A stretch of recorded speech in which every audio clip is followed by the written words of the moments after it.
Okay, we're live here too. Okay, guys.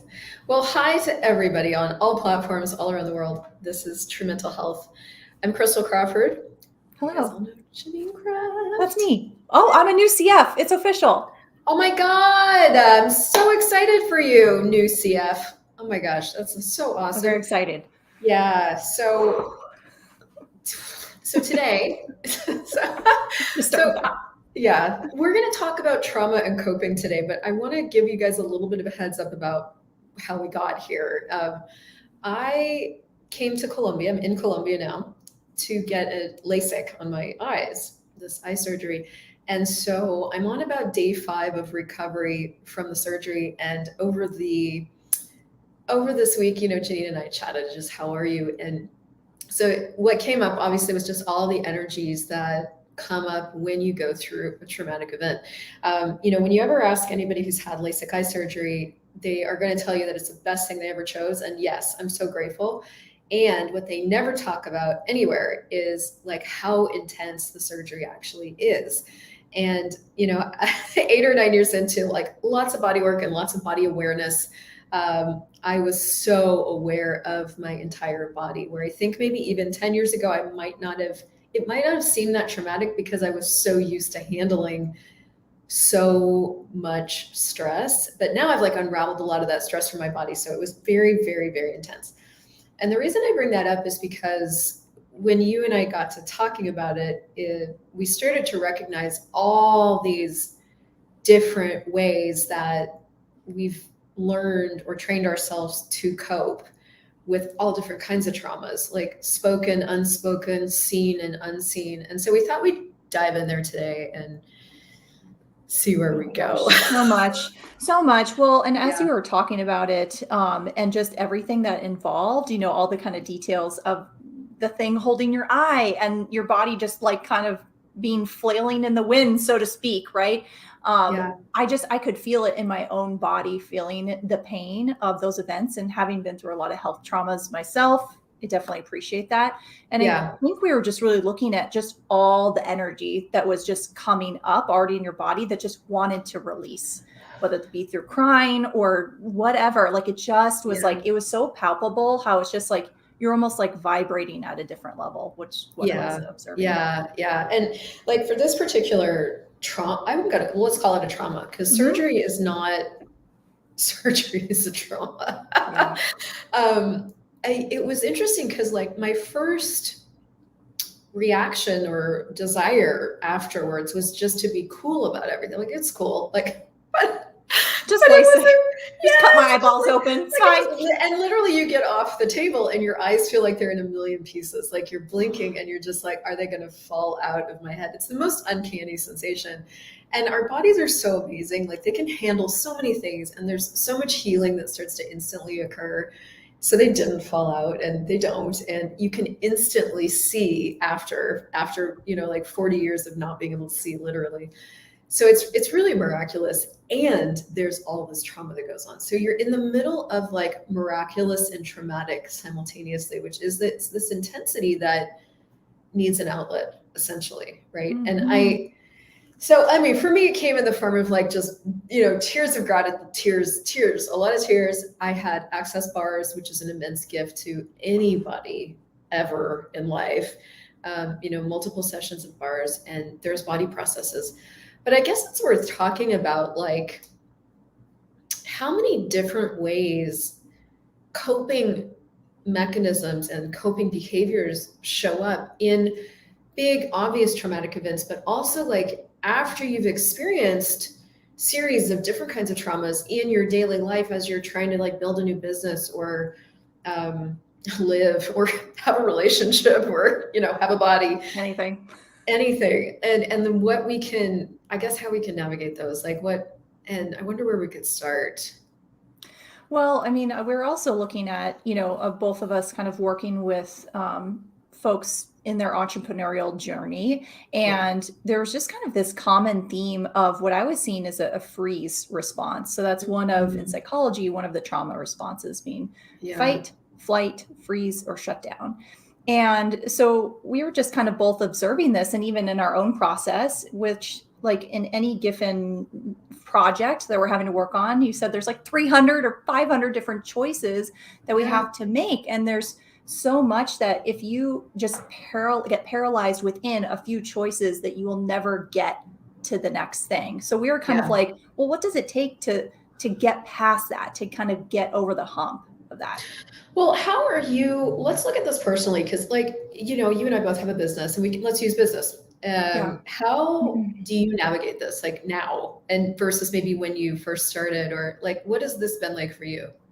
Yeah, I think the biggest change came from functioning from the yes, no universe versus the right, wrong.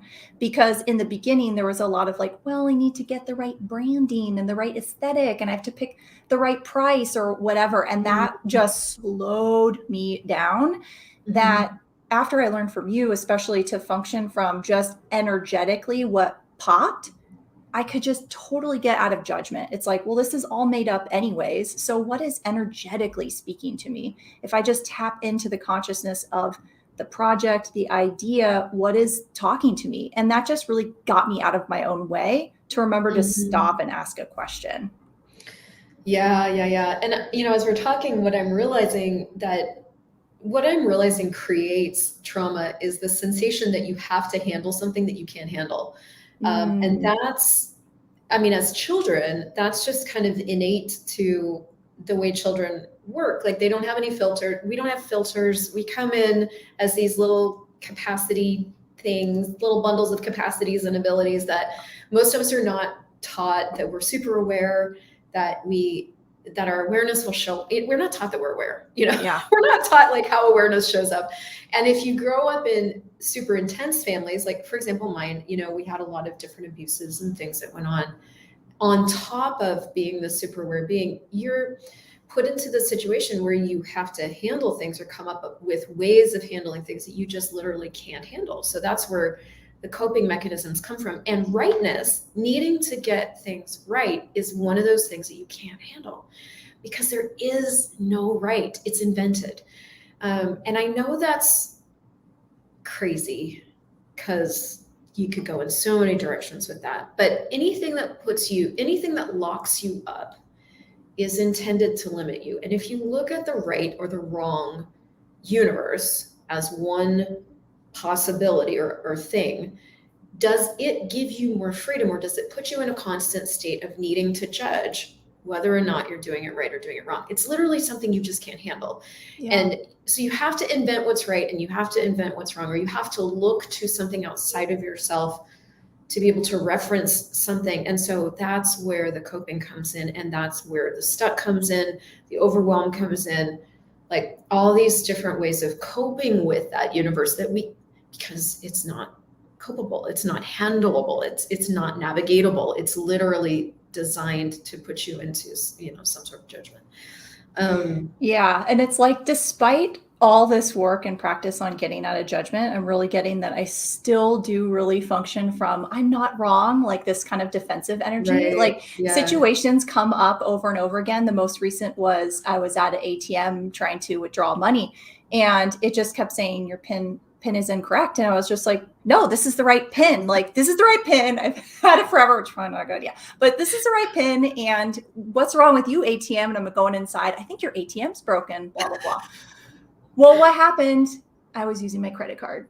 That's yeah, totally. But it's like, that wouldn't even pop up in my awareness, because I was like, I'm not wrong, because I was so focused on that, I couldn't see what else was possible. Yes. And I just really get how much that limits us when it's just right in front of us. Like, the answer is right in front of us.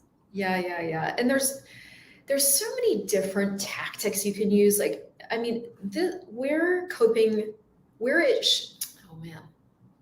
the signs and symptoms of coping are multiple, right? When you are doing coping, there's so many different ways that can show up. And, when you're coping, when you're stuck, when you can't get past something, when you shut down, when you go into fighting, when you go into reaction. So there's like the kind of the overt coping where you're trying to get power over something. And then there's more the covert coping where you're trying to get away from something. So either one of those, where you're trying to get power over, or you're like wanting to escape the situation. Those are both, or you're trying to power through and nothing's working. Maybe that's kind of the, I don't know, the 310, like the 3 tenets of coping. So the antidote is awareness, really, because like you said, you followed every single possible thing you could think of, even to the point of going, your thing's broken, and then you're like, oh, awareness, I'm using the wrong card, right? So it's always like awareness that creates the opening for something else. But like, that's a really pretty obvious example. And a less obvious example is like when you're in your business and you're trying to build a landing page and like you're just taking hours and hours and hours and it's getting frustrating and it's hard, like that's where you're trying to get it right. So frustration, this is hard, I'm stuck, I don't know what to do. All of those are these places we go inside ourselves where we've literally kind of tapped our resources. We can't go any farther with what we've decided we have to go farther with. And so we'll give up, we'll go into stuck, we'll go into overwhelm, that's when you're coping. Yeah. And no, please. I was just thinking about like with the I'm stuck, it's often well, how do I do this? And it's like, well, you could literally Google anything. You could Google how to do anything. So is it that you don't know how, or you just don't want to get it wrong? Well, and it could be, what I'm learning is it could be a mixture of both. Sometimes it literally is you're missing information. So, and this is where I've had to work with myself a lot on this, because like all I did was survive and cope for most of my life. So when it came to like creating my business and creating my life, I've had to work with myself quite a bit to go around that instantaneous like freeze of whatever that is. And it can be two things. It can be that you don't have enough information. Maybe there is a learning curve involved in what you're doing, right? Like if you're doing landing pages, just as a silly example, for the first time, like it could be that you don't know the platform very well. I was in my iPad this morning and I was like, I love it. It's so great. You can draw things on it. And I like opened this app and I'm like, I'm just going to draw this out. And I got in there and I realized, oh, I need to learn how these pens work and like how my pen, the physical pen work. There was this learning curve involved that I didn't expect. And I could feel the frustration rising because in my world, it was supposed to be like a 10-minute project. But in actuality, with what I needed to learn, it turned into almost an hour. And it was a familiar place for me where I have in the past gone to quitting or overwhelm, and instead was able to recognize that this was the part where I needed to expand my allowance, expand my patience for myself, allow myself to learn it, and also look at, okay, is this actually the tool that I thought it was for the moment, or do I need another tool, and give myself more choice. And those are the two things that I've learned will navigate that instantaneous eruption of trying to handle something I can't handle and give me the space to be use my creative ability instead. Yeah, well, it's kind of like, okay, so the allowance and then asking what else could I choose here? Because I had like a similar thing where when I was building out this new membership, I was like, okay, well, I'm going to transfer to Kajabi, a new platform that I don't know that well. I know Teachable. And I kept going into avoidance. Well, let me look at something else. And I just kind of like, what is this? I'm not focusing on building this out. And then I got, well, actually, it would be easier to build it out on Teachable, something I know, and move it over, even though it's not the most efficient thing. That doesn't make sense, but it got me past the hump. It got me out of the freeze and into moving forward. Totally. And I think what you said is so brilliant, because you in that moment, in that way of choosing, you included kindness for you. Yeah. Which I think is the thing we learn to exclude kind of automatically. We learn to exclude our own way of, like, we just exclude ourselves, right? We aren't taught to include our way of learning, our way of handling things, the different way that we function is not a natural inclusion in, and so it really doesn't matter if for you it's easier to build it over there and move it over. It only matters if what you're holding in place is some utopian ideal that of efficiency. Must be fast. And must be fast, must be the fastest, must be, you know. Yeah. And so if you let go of that ideal, then you can include yourself. And that's, to me, that's been the thing, the practice over the last 10 years of like going, but this should be able to do this. I should be able to.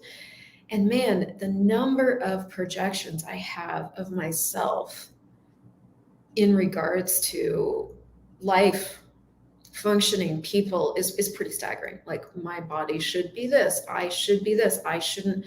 And what they're based on is diverse. You know, like, well, but yeah. The shoulds create a trauma response in my perspective, in the sense of, right, because we go into judgment and that creates the contraction on our body to go into like this freeze. And somebody earlier was asking, like, I keep feeling a sense of urgency. And a couple of my folks have said that too, as an entrepreneur, feeling this urgency, like what you're saying, I have to get this done now, or there's so much going on, which again is kind of this other way of coping, because we have like the freeze response, and then the urgency I'm getting is kind of this like the flee energy, like I have to flee and get this all done right now. And so I'm wondering, what are your thoughts around that, with that sense of urgency? Well, again, I would say presence with everything is the antidote, because like getting present with, and this is what I do when I work with people in my sessions, is like we really we break these glumped moments apart into their components. Like, it's sort of like, okay, let's pull this apart and really look at it. And I have to do this with myself often. When you've trained yourself to go into that immediate like contraction survival instinct, which I got really trained in. There was a lot of terrifying things I didn't know how to handle. And even just like tapping into that energy, my body wants to cry, right? So that's a lot of us, and to different degrees, right? So for some of us, that was our families. For others of us, that was just the outside world, was like, what's happening out here, you know, like school could have been that terrifying thing. Going into your first job or university, it's different for all of us, and to different degrees. And I get that. I might have lost my point, but I guess that it's a physical response of, now I'm battening down the hatches, you know, like now I've got to just weather the storm. So when that occurs, it's like, and I'm working with somebody, for example, what I go, okay, let's lower all your barriers. So that's an energetic thing that you can actually do with yourself from an access point of view. And actually, I want to know your stuff too, because you do some really cool stuff. But like for access consciousness, I learned, okay, lower all your barriers. Now let's look at this. Let's get present with this whole thing. Okay, you have this sense of urgency. Is it real? You know, if it's really pulling you forward and it's like urgent and emergency, is that true, or is that invented urgency? Urgency is always invented. Sometimes there's a war, a bombing, a thing that, you know, you just need to handle. But you'll notice that in those kind of situations, you just go calm and you handle it. Yeah. Urgency is this different thing that we tend to buy it as real, right? So we look at first, okay, urgent. Okay, is that true? And then you start to really look at the components and go, what is really true here? Who invented the urgency? You or someone else? Is it real? Is it true? Can it be changed? And so we start to just kind of go, what's really true here? What's really required here? And 100% of the time, 100% of the time, something much more ease, much more simple, much more handleable is available. Yeah. And so so it's like, do whatever it takes to calm and then look, calm and look, you know. What are you like? Yeah, it's like you can't, your body's too juiced up. You can't really look at it or get very present. Well, and what I'm getting to is like the urgency a lot of the time for me is actually excitement. I'm so aware of all these things I want to create that I'm like, no, let's do it all now. It needs to be in the world now. Tell people now before it's even created. Yeah, totally. So if it's like I get too much into that, where it gets like kind of the pot boils over, and then I'm getting into more nervous system dysregulation, then I just like put stuff down and go for a walk, or stand up and like shake it out, dance it out, like do a physical thing to match the energy to just get it out, because that will shift my mind and my presence much faster than me like, let me sit down and meditate or think about this. It's like, if I'm just on a project and I'm like staring at the computer and nothing's moving forward, then like, no, time to move, time to change, make a new choice, make a new choice. Yeah. Longer will not be better. Yeah. And I took a class recently with a guy named Christopher Hughes. And if you guys have never checked him out, go, I think it's on Instagram. His handle is my hair too big? Oh yeah, that's right. Is my hair too big? Anyway, Christopher Hughes, he was recounting this story where he was in, I think, acting school. He did a lot of show, Broadway stuff when he was growing up.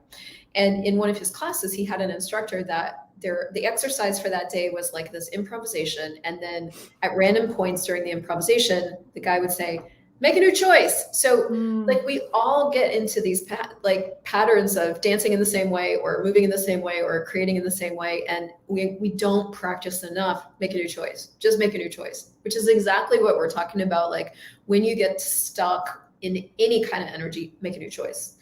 And I get that what's allowed my business to be as vibrant as it is and to move forward in the way that it has is that I've practiced that times a godzillion without kind of even knowing it. It's like I'm constantly like, the moment I get into a stuck place, I just make a new choice. I'll get up, I'll go walk, I'll go do a thing. I will work on something else. I will close everything. You know, I move countries. You know, I just a few times. Yeah, get my eye surgery done, whatever. But that thing of like, make a new choice, make a new choice, make a new choice. Yeah. And I don't think I realized till recently, like how much that's just that's the natural thing that actually does move things into a different possibility. So brilliant. Yeah. Because it's like, even if it's just, okay, go do the laundry right now or go do some dishes, just anything. Because especially working from home and in the same environment all the time, it's just easy to be like, oh, I've been stuck and nothing's coming out. The creative juices aren't flowing. It's like, I always get ideas for TikToks when I'm on a walk, honestly, to the point that I have to pull out my phone and like rough record it. Rough draft it. Yeah. Last night I was laying in bed and I got 3 ideas for new programs. I'm like, God, I have to keep my eyes closed, but I'm like typing out my. Yeah. It's never when I like the planned sit down, let me like batch create at this time. I can't put it on the calendar. Like I have to, it's just, I have to do it when the inspiration comes, So I guess it's like also being able to follow the energy of your business. I know we've talked a lot about that too, because that's not something a lot of people talk about. It's just kind of more this like hustle mindset. There's so much to this topic because there's the things you can choose to like shake yourself out of where you're going into coping, which is any stuck energy. And then there's really starting to get how your awareness works and how energy works, right? So that's what I mean. It's like, there's this thing that you do to like shake yourself out of it, but there's also probably this education you never got about the fact that you do perceive energy and you are aware of things. And so many times when there's a stuck moment or an overwhelm, it's never that you're wrong. Yeah. First of all, that's never what it is. It can be so many different awarenesses of so many different things. It can be an instantaneous download of all awarenesses in all time. It can be, you're trying to move forward on this thing and it's actually not time to move forward on it. It can be that you need to just go take a walk and shake it up and like try it in a different way. It can be so many different things. And that's when we learned how to cope, again, we weren't shown any of that. We weren't taught any of that, right? So we were literally coping with this whole universe of energy, information, awareness, insanity of the people around us, the earth, all these different things that we were aware of simultaneously without knowing how to handle it. And so we just go into this glump of trying to cope with it rather than being able to pull it apart and go, ask it questions. Yeah. Is it time? Do I just need to move on to something else? Like it's endless questions and be more functional. Well, and it's like people can't even get to the question part if the nervous system is too dysregulated, right? If you're too much in the freeze response or the shutdown or fleeing. And that's where I think what we're talking about is just like move the energy out of your body in order to be able to then access the tool that's really going to kind of drive the energy forward. Yeah. So guys, if I could leave you with for me, and then I want to know what it is for you, Janine. It's like, if I could leave people with anything, it's like, okay, first things first over this next week of like practice the moment you get into that energy of like whatever that is, you know, change it. Move your body. Like just do anything. Move your body, go for a walk, do anything. And then come back to the thing and go, okay, what can I choose here that's different? You know, that's what I would say, leave you with today. I have a 3-part call. I'm sorry with my headphones today. It's headphone retarded. Anyway, I have a 3-part call coming up on coping too. Like if this is a really big topic for you, that's the other thing I would encourage you to do is like find a class or something that's actually going to give you more tools. If this is something like, it's not enough to just like move your body where you're like, no, I actually need to clear out like everywhere I've been doing this and actually get more awareness of what I'm doing that is coping. Then those things are available too. So I would really challenge you guys to like insert different choices and start interrupting your patterns of coping and see what that creates.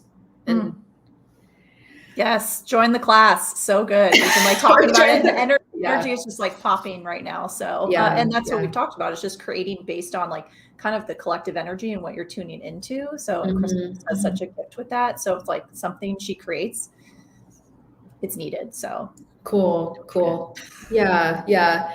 And you've got, so your membership, is that launched in the Courage to Choose? Yep. Courage to Choose is open and is on Evergreen rolling now. So folks, if you feel inclined to join, yes. And I would say if you're getting stuck, what's been really helping me is just, I'm just like, okay, just choose something. Like if I had an interesting point of view, if I could get this totally wrong, what would I choose? Because I'll get into the point of like, my head will just start to workshop all the right ways to do this, the right offer, the right this. And I'm just like, no, at some point, just choose it. Just choose this and see what happens. Cause it's like, apparently I'm requiring almost more information from the choice. And so it's like, my next step is to choose it. So I get the information rather than waiting for the information first. Yeah. And you guys got to get that choice. Just choice creates awareness. So to get the awareness, you have to make the choice. And sometimes the awareness is it's time for a new choice. And sometimes the awareness is like, oh, that worked, you know, but like that, it's brilliant. Do I just say, do it wrong, do it badly, do it anyway? Like just. That's where I got it from. Yeah. I tell her, Crystal always tells me, just do it wrong.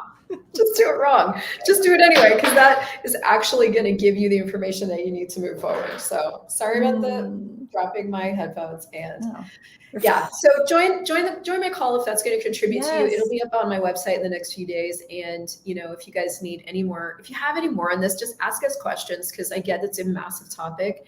And how does it get any? It could be a 10-part series. 100 parts. It's never going to end. No. Oh my gosh. I adore you. Thank you so much. Yeah. And thank you guys so much for being live with us. And if you know this would contribute to people, please share it. And see you next week. See you next time. Okay, bye. Bye.